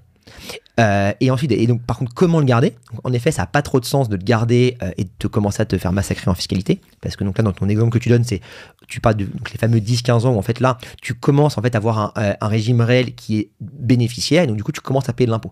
Et même, tu commences à en payer plus que l'abattement de 50%. Donc du coup, là, par contre, ce qui est vraiment sympa en France, c'est que l'État dit, ça fait 15 ans que vous ne payez pas d'impôt, mais c'est pas grave. Maintenant, vous pouvez retourner sur l'ancien. Et donc du coup, passer au régime micro-BIC et avoir cet abattement de 50%. Sauf que du coup, pareil, donc, on prend des cas hyper simples pour garder les chiffres du début, c'est que tu loues toujours à 10 000 euros, donc tu vas payer 2 500 euros d'impôt. Donc là, tu n'as pas envie de le faire. Tu te dis, en fait, ça m'embête un petit peu quand même de payer ces 2 500. Donc là, une des techniques qui marche très bien, c'est donc ce qu'on ressent un peu de la finance qu'on faisait avant, c'est ce qu'on appelle des LBO. C'est en fait, tu vas racheter à crédit. Donc comment tu fais ça? C'est que tu vas créer une SCI, là pour le coup, ou une SARL de famille, ça on pourra parler un petit peu des différences, qui va racheter le bien. Donc en fait, tu crées une société, pour le coup là, une société qui va s'endetter auprès du coup de la banque, et cette société va racheter ton actif à toi, Paco, personne physique. Et là, il y a deux intérêts, c'est que du coup, là, tu repars un peu d'une feuille blanche, donc du coup, tu vas pouvoir réamortir, donc pas payer d'impôts. La contrepartie négative, c'est que tu vas repayer des frais de notaire. Donc en France, c'est quand même pas rien. Par contre, le gros avantage, c'est que tu libères beaucoup de cash. Parce que là, tu as remboursé, dans notre exemple, entre 10 et 15 ans de mensualité de crédit. La SCI, tu la réendettes au plus que tu peux, donc dans l'idéal, tu vois, à 80-90%. Et donc là, tu récupères plein de cash. Et donc là, ce cash-là, il te sert soit à faire d'autres projets immobiliers, si tu veux te créer un empire, soit à profiter de la vie. Et ça, c'est quand même, moi, je trouve que c'est vraiment quelque chose qui est hyper intéressant. Tu as vraiment ce côté, t'investis très tôt. Quand tu as... on va dire 40-50 ans, là, tu as un moyen de récupérer 50-60% de la valeur de ton bien en trésorerie. Là, tu vois vraiment l'impact de l'immobilier, quoi. Tu te dis, ouais, ça fait 10-15 ans que j'ai un effort d'épargne nul, faible ou négatif. Et là, au bout de 10-15 ans, j'ai un énorme chèque qui arrive sur la table. Ah ouais, c'est quand même cool, quoi. Ouais. Tu vois, et donc ça, c'est un truc qui est assez méconnu, que moi j'aime beaucoup, et ouais, qui marche très bien, quoi. Et par contre là, pour le coup, là, tu rentres vraiment dans une autre un peu ligue, quoi, je dirais, de complexité apparente. Donc pareil, moi, ma conviction avec Nopio, c'est de rendre ça simple. L'idée, c'est qu'en fait, aujourd'hui, ces montages-là, c'est un montage avec un avocat fiscaliste qui va te facturer 5 à 10 000 euros le conseil. Et ça, moi, je trouve que c'est pas normal. En fait, c'est toujours pareil. Moi, j'ai eu de la chance d'avoir accès à ça parce que j'ai été curieux, que j'ai rencontré les bonnes personnes avec mes anciens métiers. Néanmoins, en fait, une fois que tu connais le montage, il est facile, en fait. Et tu peux rendre ça, justement, grâce à la tech, disponible au plus grand nombre et facilement. Et donc, du coup, nous, c'est notre conviction chez Nopilo, c'est vraiment de pareil. Là, on a commencé par le LMNP parce que on en a déjà parlé longuement. L'idée, l'étape d'après, c'est rendre ce passage LMNP, rachat par une SCI ou une SARL, pareil, extrêmement simple. C'est les contraintes quand tu passes en SCI ou en SARL de famille pour détenir cet actif. Les avantages, tu les as dit en fait, et ce qui est intéressant, c'est que même si en termes comptables, tu dépenses des frais de conseiller, d'avocat fiscaliste, tu dépenses des nouveaux frais de notaire 8%, mais à côté de ça, comme il y a l'amortissement qui revient en cash, en fait, en termes de flux, c'est même plutôt un gain en fait au moment que tu le fais. Ça, c'est plutôt cool. Ouais. Donc tu le sens vraiment clairement pas passer. Mais après, je pense que quand tu as dans une optique de CILS, tu as une autre optique, peut-être un autre horizon aussi de détention plus long terme. Quelles sont les contraintes après de garder un bien soit en SARL de famille ou en SCI? Ouais. Alors notamment en SCI, on va parler, la SCI donc à l'IS, donc déjà ce qu'il faut savoir c'est quand même si tu fais du meublé, en SCI, à l'IR c'est interdit. Donc ensuite tu passes en SCI-LIS, donc là tu te dis c'est génial, sauf que le gros problème de la SCI-LIS c'est que pour le coup là tes amortissements, tu es une société, donc là le jour où tu revends, tu es imposé sur les amortissements que tu as fait. Tu es imposé sur la valeur nette comptable. Donc pour prendre un exemple pareil concret, mon fameux bien de 200 000 euros là, donc je l'ai acheté en 2010 par exemple, en LMNP, je l'ai revendu en 2020, toujours à 200 000 pour faire les choses simples. Donc du coup là tu as repayé du coup 2 fois les 7% là, donc tu as quand même payé 2 fois 14 000 euros, hein, une fois en 2010, une fois en 2020. Mais par contre, tu as payé 0 d'impôt sur la plus-value entre 2010 et 2020. Parce que achat 200, vente à 200. Imaginons on fait le même montage SCI en 2030. Là, entre-temps, donc tu le revends toujours à 200 000. Ce qui est peu probable mais c'est pas grave, et par contre là tu te dis c'est trop bien, j'ai acheté 200 000, je le vends 200 000, je paye 0. Non, parce qu'en fait là imaginons tu as passé 40 000 euros d'amortissement, l'État là il va estimer que ton bien il vaut 160, et donc quand tu le vends 200 par rapport à 160, ils estiment que tu as fait un gain fiscal de 40 000, donc tu es imposé sur ces 40 000 euros là. Donc là, du coup, pour le coup, c'est beaucoup moins intéressant. Mais tu as vraiment cette logique d'effort d'épargne qui, en fait, tu vois, le nerf de la guerre, c'est toujours, voilà, moi, ce que je pense, c'est un peu la base de la finance, c'est qu'en fait, il vaut mieux 1 euro aujourd'hui qu'un euro demain, parce que cet euro, tu peux le faire travailler. Et donc là, en fait, la SCI, c'est vraiment ça, c'est qu'en fait, ton capsule, du coup, tes revenus locatifs, t'optimises ta fiscalité à court terme, et le jour où tu reviendras, ok, peut-être, voilà, tu seras peut-être imposé, mais c'est pas si grave parce que tu as optimisé à court terme, donc du coup, tu as pu créer plus de patrimoine. Et ensuite, l'autre intérêt souvent, c'est que toujours, quand c'est un peu cette logique de temps, on est tous mortels, quoi. Et quand tu regardes un petit peu, c'est quand même du temps long. Hein. Donc, tu as fait ton premier montage LMNP, personne physique, 10 à 15 ans. Tu fais ton montage SCI, 10 à 15 ans où tu commences à payer de l'impôt. Il s'est passé entre 20 et 30 ans. Souvent, tu vas commencer dans la logique de donation. Avec du coup tes enfants, donc là pareil, donc là c'est quelque chose on ne fait pas, donc là je vais pas rentrer dans le détail parce que je maîtrise pas assez, je préfère te dire où est-ce que je maîtrise et je maîtrise pas cette partie. Par contre t'as quand même pareil, t'as encore des belles choses à faire avec cette logique de SCI où tu peux faire des donations assez optimisées, parce que quand tu veux faire des donations en SCI par rapport à de la personne physique, c'est que la donation elle va prendre en compte ta dette. Donc tu vas vraiment faire la valeur du don, elle va prendre en compte ton actif moins la valeur de tes dettes, ce qui n'est pas le cas en personne physique. Donc pareil, tu as des bons montages aussi à faire de ce côté-là. On avance plus dans le patrimonial quand on arrive là, exactement. En transmission. Et le long de ces 10 années de détention CILIS, tu disais, concrètement en termes de flux, est-ce qu'on est aussi peinard que quand on était à LMNP où on ne paye pas d'impôts ou peu? Qu'est-ce qu'on paye en impôts? La grosse différence, donc, c'est en SCILIS, c'est la logique de transparence fiscale. Donc, en fait, SCIR, SAL famille, où on va en parler après, ça c'est de la transparence fiscale. Donc en fait, c'est comme s'il n'y avait rien. Donc en fait, c'est comme si l'euro que la SCI touche ou que la SRL touche, c'est comme si toi, Paco, tu le touchais. Tu peux l'utiliser sans être imposé. Par contre, si donc, on parle de la SCILS, donc on va parler de celle-ci. Là, la SCILS, c'est une société. Et donc du coup, quand, imaginons à la fin, donc tu as tes 10 000 euros de loyer, tu as fait tes amortissements, tu as un résultat de 2 000, et toi, tu en as besoin, tu veux l'utiliser pour, imaginons, payer des vacances. Et ces 2 000 euros-là, si tu les sors en dividende, tu vas être imposé à la flat tax. Donc en fait, tu as quand même ce coût supplémentaire qu'il faut projeter. Souvent, quand même, le but du montage immobilier, c'est que tout reste dedans pour travailler et pas ressortir. Si tu commences à sortir, c'est peut-être pas le montage le plus intéressant à faire. Mais si tu restes dedans, t'as pas d'effort d'épargne à attribuer là-dessus. Tout dépend, en fait, si le montage s'auto-gère et donc, en gros, tes loyers remboursent tous tes frais, tes mensualités de crédit et ta fiscalité, en effet, zéro effort d'épargne. C'est la même démarche. Voilà, même démarche. Par contre, si tu as un effort d'épargne, là, en fait, c'est ce qu'on appelle un compte courant d'associé. C'est que toi, Paco, personne physique, tu vas apporter, entre guillemets, c'est comme si tu vas être la banque de ta SCI et tu vas apporter du cash au fil de l'eau à ta SCI pour l'effort d'épargne. Donc, imaginons, je sais pas, tu as un effort d'épargne de 200 euros par mois. Chaque mois, tu vas envoyer 200 euros à ta SCI. Ces 200 euros, ils seront bilan de ta SCI, donc tu pourras pas y toucher. Tu vois, ça sera vraiment à l'actif. Par contre, si un jour elle a du bénéfice qu'elle peut te ressortir, de la trésorerie même plus, là, donc là, tu pourras te rembourser ces 200 euros là pour le coup sans impôt. Ça, c'est intéressant. Ouais, ça, c'est très intéressant. Ça peut être une petite poire pour la soif quand les choses vont mieux, quoi. Voilà, exactement. Sur le débat, LMNP, la bascule, LMNP, LMP, c'est quoi ta position là-dessus?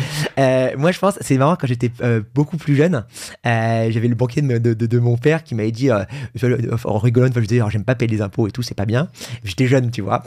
Et il me dit, Romain, moi, je peux te dire, quand tu perds, je te souhaite de payer beaucoup d'impôts. Quand j'étais petit, je me disais, c'est quand même bizarre. Il est bizarre ce banquier. Ouais, exactement. Et en fait, maintenant, c'est vraiment la même chose. C'est qu'en fait, LMP, donc pour rappeler, tu passes LMP quand tes revenus locatifs sont supérieurs à tes revenus d'activité. Et donc ça, en général, ce qu'on observe, c'est que tu as quand même beaucoup de patrimoine, beaucoup de loyers, et donc du coup, déjà, tu es dans une situation quand même qui est confortable. Ça, c'est la première chose. Donc, est-ce que c'est grave ? Oui et non. Après, les contraintes qu'il y a derrière, pourquoi tout le monde a peur de ça? C'est parce que l'imposition, elle est différente. Tu cotises à ce qu'on appelle la SSI, donc la Sécurité sociale des indépendants, qui, l'ordre de grandeur, te rajoute entre 1 000 et 2 000 euros de frais minimum d'impôt. Donc, tu vois, cet impôt en plus que tu n'as pas quand tu es LMNP, donc ça fait jamais plaisir.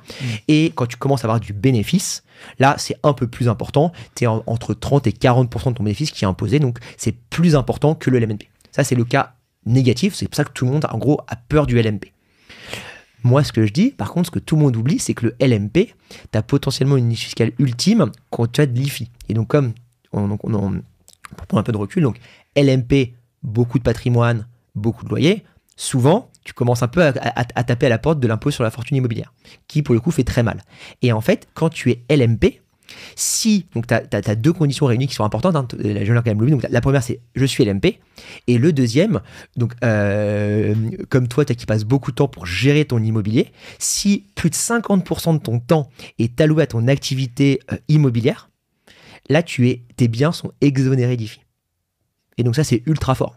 C'est qu'en fait, voilà, l'un de nos clients qui me dit je veux pas être LMP, là on pose les chiffres et on se rend compte qu'en fait, il passe retraité, donc plus de 50% de son temps sur gérer son patrimoine immobilier, que ses loyers, ça dépasse sa rente de retraite et toutes ses activités, donc en fait, il a tous les critères. Là, on lui enlève X millions de patrimoine immobilier. Ouais, c'est des bonnes nouvelles en fait.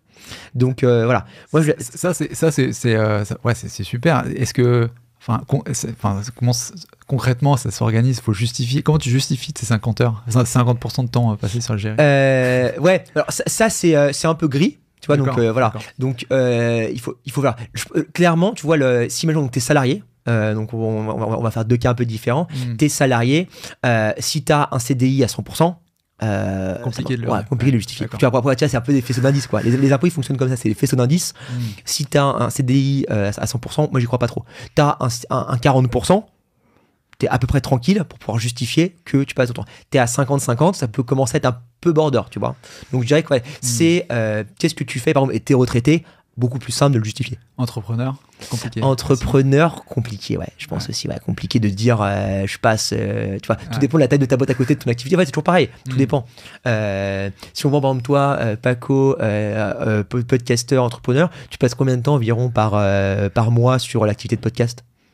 Ouais, je dirais que c'est moitié-moitié, quoi. Moitié-moitié, tu vois. Alors, moitié-moitié, je te dis attention, tu vois. Parce que du coup. c'est trop borderline, quoi. Ouais, exactement. Alors que tu m'aurais dit, franchement, c'est un jour par semaine, je fais mon podcast et là, je fais mon IMO.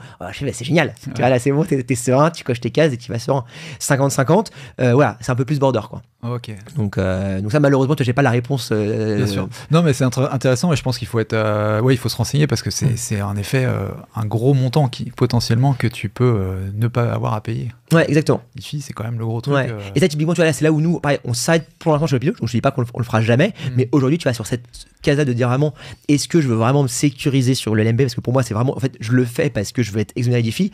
Là, moi, je dis, là, pour le coup, ça vaut le coup d'aller voir un avocat fiscaliste, de faire peut-être un rescrit auprès de l'administration pour vraiment valider que je casse toutes mes cases du LMP, du coup, que je suis exonéré d'IFI. Ouais. Là, pour le coup, tes 5 000 euros que tu as, ça va faire un peu cher pour un LMNP. Ouais. Pour un LMP où tu vas potentiellement économiser tu vois, des dizaines de milliers d'euros d'impôts en IFI, là, je pense que ça vaut le coup peut-être d'aller voir un fiscaliste.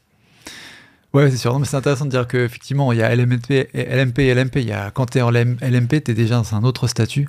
Je pense que c'est vrai que les gens peut-être pensent qu'est-ce que ça veut dire pour moi aujourd'hui dans mon statut d'être LMP, même s'ils en sont encore loin. Et en fait, ça sera différent quand ils seront en LMP. Ils auront un patrimoine plus important, des questions différentes, des problématiques différentes. Donc, et peut-être un point que j'aimerais rajouter sur ce sujet du LMNP, LMP. Par contre, c'est intéressant pareil, de l'anticiper parce que l'amortissement et donc le déficit que tu crées en LMNP, il ne pourra pas passer au LMP et inversement. Donc comme l'État, pour le coup, sur la partie justement amortissement, donc c'est pour ça que je te disais, passer avec des professionnels, savoir, tu peux jouer sur tes durées d'amortissement de tes différents éléments, tu peux vraiment changer drastiquement combien tu vas passer d'amortissement chaque année, légalement. Et donc ça, en fait, si imaginons notre client, il va me dire, dans 3 ans, je vais passer LMP pour XXX raison, moi je vais tout faire pour qu'en fait, je ne crée pas trop de déficit en LMNP pour que quand il passe en LMP, il y en reste à en passer. Ah oui, d'accord. Oui, d'accord. Ouais. Tu peux les passer, quand tu anticipes l'année prochaine, tu seras LMP, de ne pas tout passer comptablement en déficit pour ta dernière année du LMNP, en garder pour... Alors, malheureusement, ça ne joue pas à une année, parce que du coup, c'est le tableau d'amortissement de départ qui drive tout. Mais en tout cas, ça vaut le coup de vraiment se poser la question sur comment tu construis ton tableau d'amortissement pour qu'il soit cohérent par rapport à tes projets de vie. Et donc, un projet de vie typique qu'on a déjà observé plusieurs fois, c'est le côté expatriation. Je travaille en France avec mes loyers en France, enfin mes salaires en France, pardon. Donc là, je suis largement au-dessus parce que j'ai un gros salaire, j'ai un bon job, donc ça couvre largement mes loyers, même si je dépasse les seuils entre guillemets du LMNP. Je reste sous le LMP parce que j'ai mes salaires qui sont supérieurs à mes loyers. Je pars expat. Là, ça marche plus parce que du coup, je passe à 0 pour la France. Et donc là, du coup, je passe LMP. Là, on dit catastrophe. Donc, on en a parlé, pas si catastrophe que ça. Par contre, ce qui est sûr, c'est ce que je veux, c'est quand même optimiser ma fiscalité à court terme. Et donc là, faire le bon tableau d'amortissement pour m'assurer que le plus longtemps possible en LMP, je vais pareil pas payer d'impôts. Là, ça vaut le coup, quoi. Donc dans ce cas-là, du cas de l'expat, ouais. ça consisterait à quoi en fait le montage, enfin la réflexion? En fait, c'est que si imaginons tu as pour vraiment exprès tu as le 0 ou le 1, tu es un LMNP, tu sais que tu vas être LMNP toute ta vie, tu peux être très très agressif sur le tableau d'amortissement. C'est-à-dire prendre des durées d'amortissement très courtes pour créer énormément de déficit. Ton déficit, tu ne le perds pas pour la partie amortissement. Donc en fait, tu es sûr que tu paieras jamais d'impôt pendant le plus longtemps possible. Par contre, si tu as cette logique de dire je suis expatrié dans X années avant mes 10-15 ans, où là je vais passer LMP, là pour le coup nous ou le professionnel qui fait son travail, là tu vas vraiment essayer de réfléchir pour que ton amortissement ne soit pas trop élevé, qu'il soit juste en fait que tu payes juste 0 ou proche de 0 les premières années, pour que par contre quand tu passes en LMP, il te reste encore la majeure partie de ton amortissement réalisé. D'accord, je comprends la logique. C'est bon ? Ouais, tout à fait. Oui, parce que c'est pas la logique de dire je vais m'en garder en LMNP, comme ça quand je reviens en France, comme je vais repasser en LMNP, je vais retrouver mon déficit. Ça pourrait être aussi cette logique-là, si tu dis je vais partir en expat 2 ans, par exemple. Ouais, ça c'est toujours, et là ça reprend le point que je t'ai dit avant, qu'en fait 1 euro aujourd'hui c'est mieux qu'un euro demain. C'est vraiment plus cette logique-là, c'est vraiment de se dire en fait, l'économie que tu fais aujourd'hui, potentiellement tu peux la placer, c'est la notion d'intérêt composé, quoi, et du coup beaucoup plus intéressant finalement de pas payer d'impôts sur tes premières années, plutôt que se dire un jour je vais revenir LMNP en France mais je sais pas quand. Toi t'as de l'incertitude, moi j'aime bien agir avec la certitude, quoi, de se dire en fait là c'est certain que je vais être à l'étranger pendant X années, peut-être plus, mais ça on ne sait pas. Ouais. Et donc la certitude, c'est que si je peux optimiser sur cet moment où je suis certain d'être en LMP, ça vaut le coup de le savoir, quoi. Ouais. C'est quoi les principales erreurs que commettent les gens que vous accompagnez, et dans quelle mesure on peut les corriger? Alors, la majeure que je vois sur la fiscalité, c'est d'opter pour le mauvais régime. Donc il y a 2 types. Voilà, on va dire il y a la personne qui aurait pu faire du meublé, qui a fait du nu pour les mauvaises raisons, parce qu'il y en a qui font du nu pour des bonnes raisons, qui disent, donc soit on en a parlé, soit c'est l'actif qui me prend là, soit c'est qu'il dit vraiment moi j'ai pas envie d'acheter du mobilier, j'ai pas envie de m'embêter, mon bien c'est un héritage, ils me rendent quand même de l'argent, la fiscalité j'en ai rien à faire, ça il sera jamais client de nous et ça c'est pas grave. Par contre, il y a des gens qui font du location nue parce qu'en fait, ils ne se sont pas renseignés, quoi. Et quand tu leur expliques qu'en fait, là, ils payent 3 500 € d'impôts, ils pourraient en payer 0, ils disent comment je peux faire, s'il vous plaît, monsieur Romain, quoi. Et donc là, c'est un peu plus compliqué parce que pour le coup, même si c'est possible, et donc ça, on le fait très souvent, hein, mais passer un bail nu en bail meublé pour ensuite changer de fiscalité, ça crée des contraintes quand même, hein. C'est-à-dire qu'il faut déjà, donc soit c'est ton locataire part, donc là c'est entre guillemets facile parce que là il faut juste acheter du mobilier, faire un nouveau bail. Par contre en cours de bail, c'est quand même sacrément plus compliqué, c'est qu'il faut que tu négocies avec ton locataire pour savoir s'il accepte de passer en bail meublé, de lui racheter son mobilier, donc c'est possible, hein, ça arrive souvent, néanmoins c'est quand même, ça te crée une complexité de plus.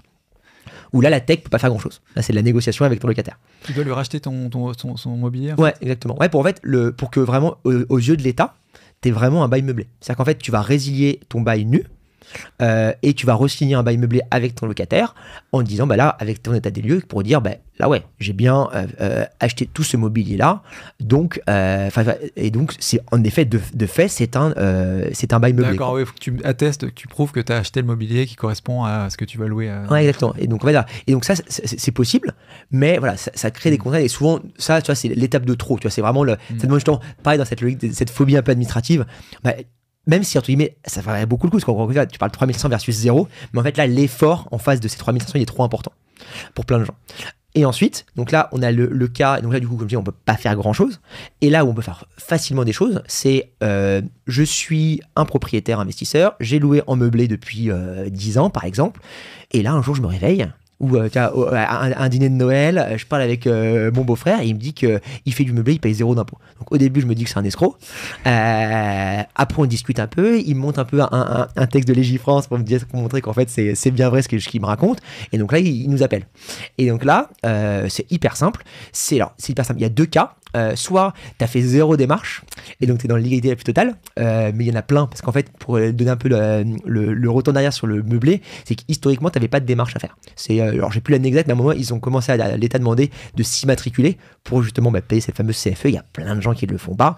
Et donc là, si à ce moment-là, donc nous on arrive dans ce cas-là, tu as le 2 cas, c'est soit je me suis immatriculé ou soit je ne me suis pas immatriculé. Si je ne me suis pas immatriculé, c'est hyper simple, on va s'immatriculer comme un nouveau bien en meublé avec du coup au régime réel, et donc du coup là le client du jour au lendemain il va économiser 2500 €, donc magique. L'autre cas, c'est j'ai fait du meublé, j'étais quand même assez sachant pour faire mon immatriculation en me disant comme tout à l'heure, je suis un génie, j'ai fait mon LMNP parce que je paye que 2500 et pas 3500, donc je suis trop content de moi, sauf que j'ai pas plus creusé. Donc là, ils ont fait l'immatriculation, et donc là, nous, ce qu'on appelle un levé d'option, l'État accepte tous les ans que tu leur demandes si tu peux changer de régime, et donc passer du régime microbique au régime réel. Et ça, il faut le faire légalement avant la fin mai de l'exercice en cours. Donc c'est-à-dire que si je suis donc là par exemple là on a changé d'année, je m'y repère, on est en 2024 si je ne me trompe pas. Ouais. Janvier 2024. Voilà. Pour passer, donc je suis au régime microbique depuis 10 ans. En 2024, je veux passer au régime réel. Il faut que je le fasse avant fin mai. Donc, il faut que j'envoie un courrier à l'administration fiscale pour leur dire messieurs les impôts, j'aimerais passer au régime réel en 2024. Et donc ça, c'est automatiquement autorisé. Si tu as dépassé ce délai de mai, là c'est entre guillemets de la négociation avec les impôts, mais pareil, ça se passe bien, ils sont souvent assez conciliants de leur dire en fait, je viens de me rendre compte quand même, ça fait 10 ans quand même que je suis un peu un idiot, que je paye beaucoup trop d'impôts. Est-ce que vous acceptez que je change à posteriori? Et donc ça, régulièrement, nous, ce qu'on voit, c'est que l'administration accepte qu'on change de régime a posteriori, et donc du coup, ils te remboursent même des impôts. Donc ça, c'est assez magique, c'est qu'en fait, tu as payé ces fameux 2500 € pendant 2 à 3 ans. 10 ans, ça n'arrive pas, on l'a jamais fait. 10 ans, ils te remboursent tes 25 000 €, ça n'existe pas. Par contre, 2-3 ans, on l'a eu déjà plusieurs fois. Et donc là, c'est magique. Tu as ton client qui t'appelle, il a eu son dîner de Noël avec son beau-frère, il payait ses 2500 € d'impôts, il vient voir nos pilotes, et donc là, on fait toutes les démarches pour lui, et l'État lui rembourse 5 000 ou 7 500 € d'impôts pour les exercices passés qui étaient entre guillemets au mauvais régime fiscal, et ensuite après il est parti sur son régime réel pendant des années. Donc si il change avant mai, il a les revenus 2023 sur cette activité-là qui sont automatiquement passés en LMNP, au réel du coup. Du coup 2024. 2024. Ouais, exactement, ouais. Donc parce que. Donc là, on prend l'exemple, le cas standard, là, on est début janvier 2024. Les clients, donc tes auditeurs qui aujourd'hui louent en meublé au régime microbique, donc en face, s'ils sont pas au courant, c'est qu'ils sont en microbique, parce que c'est le régime par défaut. Et ben là, de façon certaine, en 2024, donc déclaré en mai 2025, ils paieront 0 € d'impôt. D'accord ? Il y a du bois, donc Et par contre, sur 2023, donc c'est pas encore déclaré, donc ça va être déclaré là en mai, il y a encore une forte probabilité que l'État accepte qu'il change pour économiser du coup leurs 2500 € dès cette année, pour des revenus de l'an dernier. Donc, au lieu des 2500 € qu'il aurait dû payer au titre des loyers de 2023, ouais, exactement. Il paiera non seulement 0, mais il y a une chance que tu dises, si jamais il a assez d'amortissement, que aussi tous les déficits qu'il a créés sur 2 années auparavant lui soient remboursés. Exactement. Et ça, du coup, c'est pas sûr, c'est moins sûr. C'est moins sûr, mais, voilà. c'est possible. À tenter, quoi. Ouais, exactement, c'est ça, exactement. Là, le jour, on veut la chandelle, quoi. Sauf qu'en plus, nous, là, pour le coup, là, nous, on a automatisé les choses, donc on fait beaucoup de choses pour le client. Tu parlais de 2000 € d'économie, c'est ce que tu as dit tout à l'heure. Est-ce que justement ils sont sur ces aspects de passage de gens qui étaient en LMNP mais au régime microbique et pas en réel, c'est là-dessus que vous arrivez à faire économiser 2000 € en moyenne par an? Ouais, exactement, ouais. C'est vraiment sur ce côté-là, donc là, le 2500 qu'on a pris depuis le début. Ouais. Nous, ce qu'on observe chez nos clients, c'est 2000 €. Donc tu as un peu moins de 10 000 € de loyer. Ouais. Et donc, une fois qu'on a ça, c'est qu'au régime microbique, ils auraient payé 2000 €. Au régime réel, ils payent 0. Donc du coup, nous, ce qu'on dit, c'est que sur les chiffres qu'on a sur nos 1500 clients, c'est qu'en moyenne, avant nos pilotes, ils payaient 2000 € d'impôts par an pendant 10 à 15 ans. Avec nos pilotes, ils en payent 0. C'est magique. Ouais, c'est cool. Ouais. C'est pas sur les gens qui ont migré du nu au meuble. Du coup. Là, du coup, c'est encore plus élevé. Quand c'est le cas, du coup, là, je le prends pas en compte. Mais ça arrive moins souvent. Ouais, exactement. Ça arrive moins souvent. Ouais, franchement, sur nos 1500 clients, on en a même pas 5% qui sont dans ce cas-là. Ça marche. Et votre solution, donc vous êtes à 600 € par an, c'est ça? Ouais, exactement. Du coup, en plus, qui se passe en charge déductible. Donc, à la fin, si tu veux, nous, nos clients, donc, ils décaissent 600 € par an pour la solution Nopilo, donc 599 € pour être très exact, et 100 € par bien additionnel. Et ensuite, nous, ce qu'on propose à nos clients, c'est de passer par un organisme de gestion. Ça, en fait, c'est une entité de l'État. C'est un tiers, mais en tout cas, ils sont agréés par l'État pour vérifier l'alias fiscal que notre logiciel va sortir. Et donc ça, du coup, ça permet aux clients aucun risque fiscal. Et surtout, ça permet, comme en fait, du coup, tu fais gagner du temps aux impôts, parce que du coup, cet organisme envoie une sorte de visa à l'État pour dire, entre guillemets, l'alias fiscale de Paco, on l'a vérifié, elle nous semble juste, circulaire, rien à voir. Eux, ça leur fait gagner du temps, parce qu'ils n'ont pas besoin de te faire un contrôle fiscal. Et donc, du coup, pour te remercier, toi, Paco, ils vont dire, très bien, pour vous remercier, on va vous rembourser 2/3 de votre facture. Et donc, du coup, nous, à la fin, le coût pour un client de la solution Nopilo, c'est 216 €. Donc, en gros, tu compares l'ordre de grandeur 200 € par rapport à 2000 € de gain, quoi. Donc, tu as vraiment un ratio de 10 entre ce que va te coûter donc, Nopilo, 200 € plus 15 minutes par an, pour un gain de 2000 € par an. L'organisme de gestion, c'est autour de 100-150 € par an, non? Nous, on travaille avec Ogifrance. Du coup, vraiment, on est très content de travailler avec eux. La première année, tu payes 50 € et la deuxième année, 102 €. Donc, ils sont très compétitifs, super bons. C'est pas mal, ouais. Et vous êtes les 600 € si on n'inclut pas les déficits, enfin si on n'inclut pas les crédits d'impôt que tu peux avoir derrière, c'est compétitif aussi par rapport. C'est quoi l'alternative pour les gens? Sinon, c'est d'aller un expert comptable. Il facture combien? L'expert comptable en moyenne, c'est environ 1000 €. D'accord. Donc il y a le sujet du prix. Mais il y a 3 points, je dirais. Donc, première chose, il y a le prix. Donc, en effet, ta assistante à 1000 €, donc tu te dis, je préfère payer moins cher. L'autre sujet, ce qui m'étonnera toujours, c'est que l'expert comptable n'aime pas passer par un organisme de gestion. Et donc, du coup, tu n'as pas cette remise de 2/3. Donc là, ça commence à faire cher. Parce que du coup, là, tu compares plus 600 à 1000, mais tu compares 200 à 1000.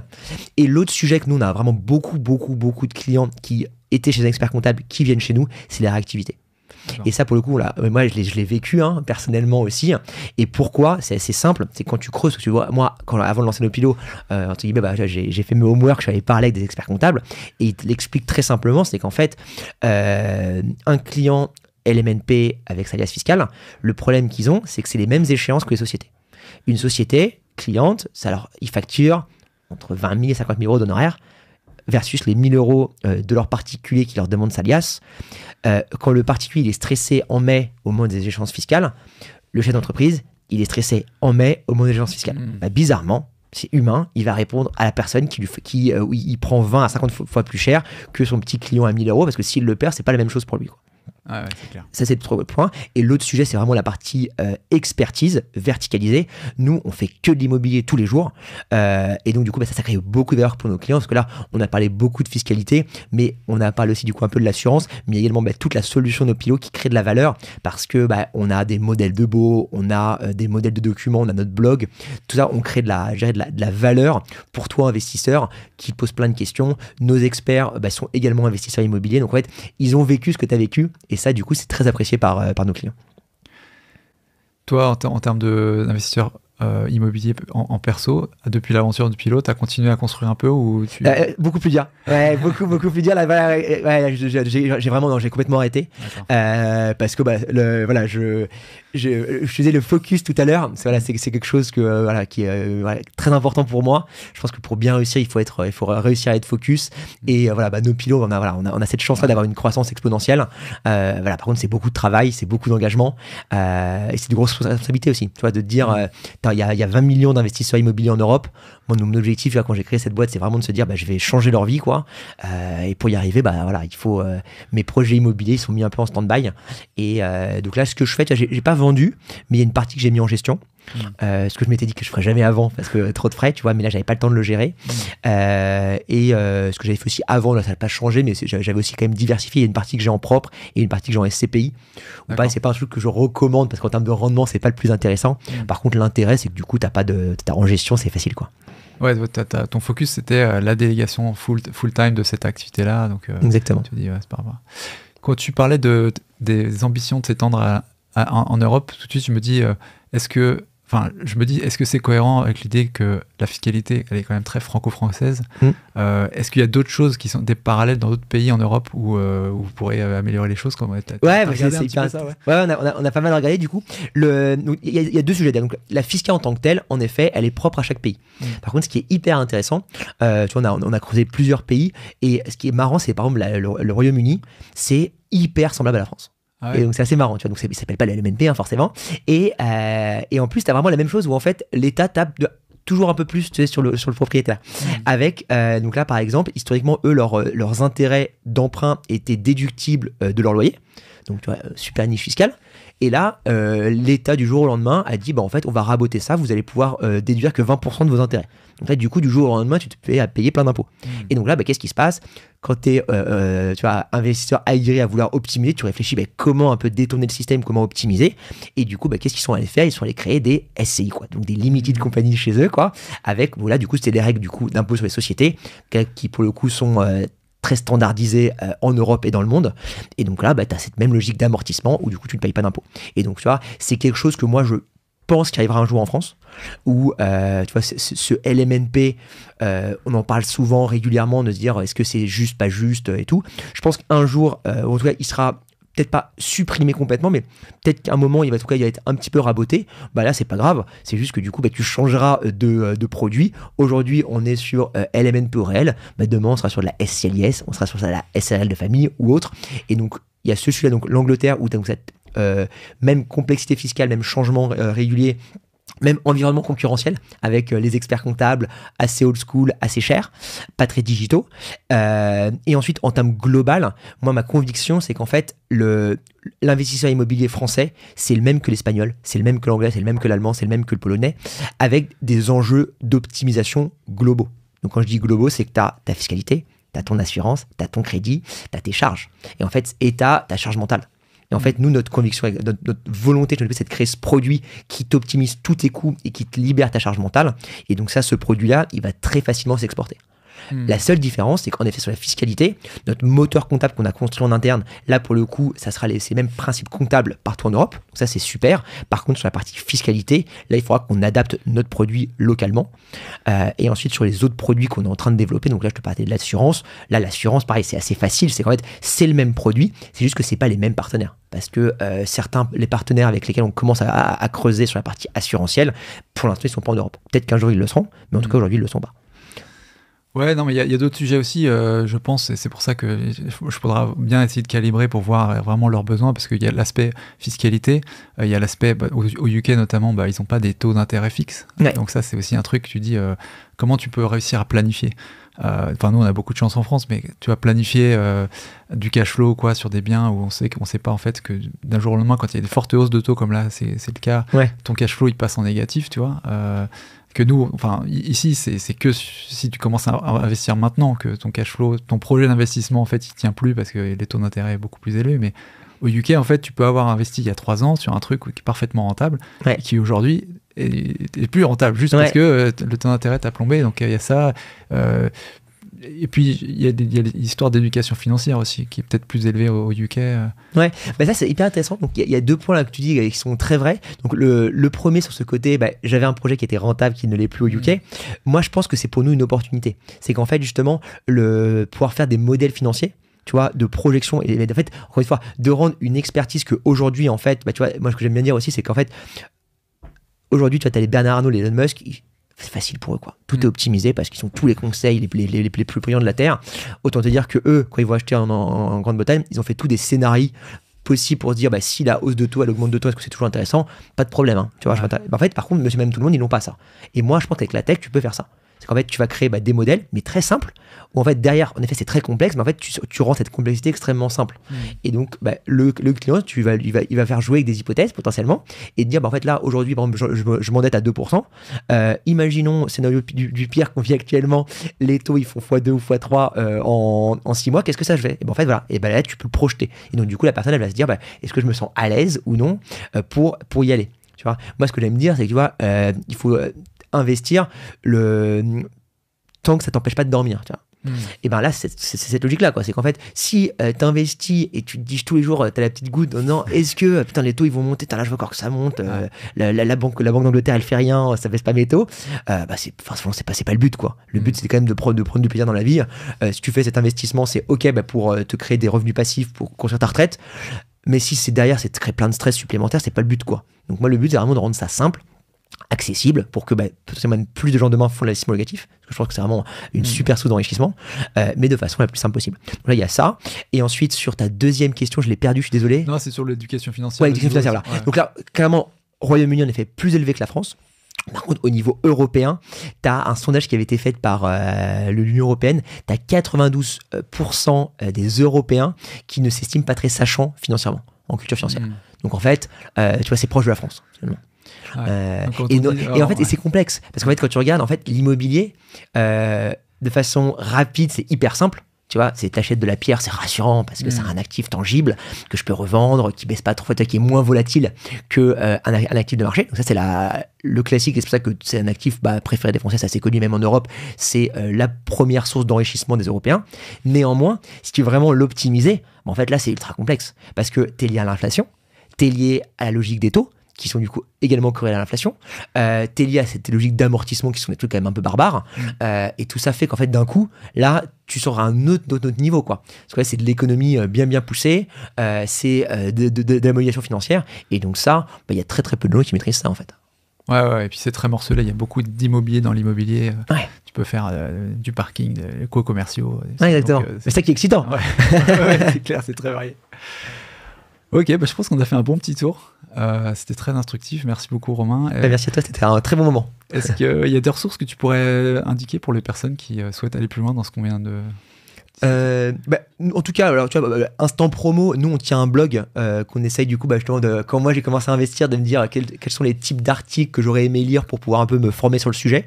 Donc s'ils vont sur Nopilo blog, il y aura plein d'articles là-dessus justement sur là ce qu'on a fait rapidement au micro, le lire avec des exemples chiffrés pour pouvoir un peu plus se projeter et donc un petit peu visualiser. Ce que aussi j'invite à faire, c'est gratuit. Nous c'est d'appeler nos conseillers. En fait, nous, voilà, c'est les 30 premières minutes, elles sont complètement gratuites, t'as aucun engagement. Donc, en fait, juste parler de ton projet, voir si t'es éligible, faire une simulation détaillée pour savoir combien aujourd'hui tu payes, combien tu paierais demain, si t'optais pour le bon régime. Donc, ça, je trouve que c'est des bons moyens en fait, c'est concret, quoi. Moi, j'aime bien les choses concrètes, en fait. Et donc, je trouve que voilà, donc t'as ces ressources-là. Et sinon, c'est de la veille, hein. Moi, je pense qu'il faut être curieux. Tu vois, le meilleur conseil, je pense que je peux donner aux auditeurs, c'est d'être curieux. Parce que l'immobilier, ça évolue tout le temps. Si t'es curieux, tu vas voir les bonnes opportunités, tu vas mieux comprendre et tu vas écouter ton podcast, c'est passionnant, écouter d'autres podcasts, tu vois. Moi j'ai un truc que j'aime bien, c'est Mathieu Stéphanie sur Investir Self, je trouve que c'est ça touche un peu les chakras, quoi, tu vois. Il n'y a pas que de l'IMO, tu vois, mais en fait ça te nourrit ta créativité et du coup qui te sert aussi dans tes projets immobiliers. Et d'autres, dans la veille justement sur tout ce qui est immobilier ou autre, qu'est-ce qui est dans des bookmarks Ouais, moi j'aime bien. Bon là du coup ils vont pas très bien en ce moment, donc mais moi je suivais pas mal du coup Mastéos. Je trouve qu'ils avaient quand même du bon contenu, justement des bonnes analyses macro. Donc là j'espère que du coup ça va bien se passer pour eux parce que c'est un moment un peu compliqué. Donc là moi il y a ça que je suis. Et franchement j'en ai plein d'autres. Là j'ai pas des noms en tête, tu vois, à part vraiment Mastéos. J'aurais pu le dire comme ça rapidement. Sur LinkedIn, moi je fais beaucoup ma veille sur LinkedIn. Pareil, tu vois, il y a un peu des influenceurs un peu immobiliers que je suis, un peu comme toi. Qui est-ce que tu suis sur LinkedIn que les gens pourraient suivre peut-être qui sont intéressants? Il y a Sébastien Morin. Bien sûr. Avec qui on travaille chez Easy Immobilier, qui est un super gars et qui fait des bons articles. Il y en a un, j'ai oublié son prénom, il va pas être content. Il travaille chez Cheval Blanc Patrimoine. Peut-être que tu ça connais. dit quelque chose. Ou pareil, t'as des bonnes analyses macro. Tu sais, c'est pas que IMO. Il y a une grosse partie IMO finance, mais je trouve que c'est intéressant. Donc voilà, c'est ces deux-là. D'accord. Et du coup, après, voilà, soyez curieux et regardez un peu tout ce qui se passe, quoi. Ça marche. Bon, Romain, merci beaucoup pour ton merci temps. à toi. Très bonne journée. À bientôt. À bientôt. Salut. Ciao. Voilà, c'est tout pour aujourd'hui. J'espère que cet épisode t'a plu. Faites-toi un investisseur un peu mieux informé. Si c'est le cas, n'hésite pas à partager ce podcast avec ton entourage et à lui mettre une évaluation 5 étoiles sur Apple Podcasts ou Podchaser. Ça permet de le faire monter dans les classements et de me donner la motivation pour t'offrir toujours le meilleur contenu. Voilà, merci beaucoup encore pour ton soutien et une très bonne fin de semaine à toi. Ciao. Ciao.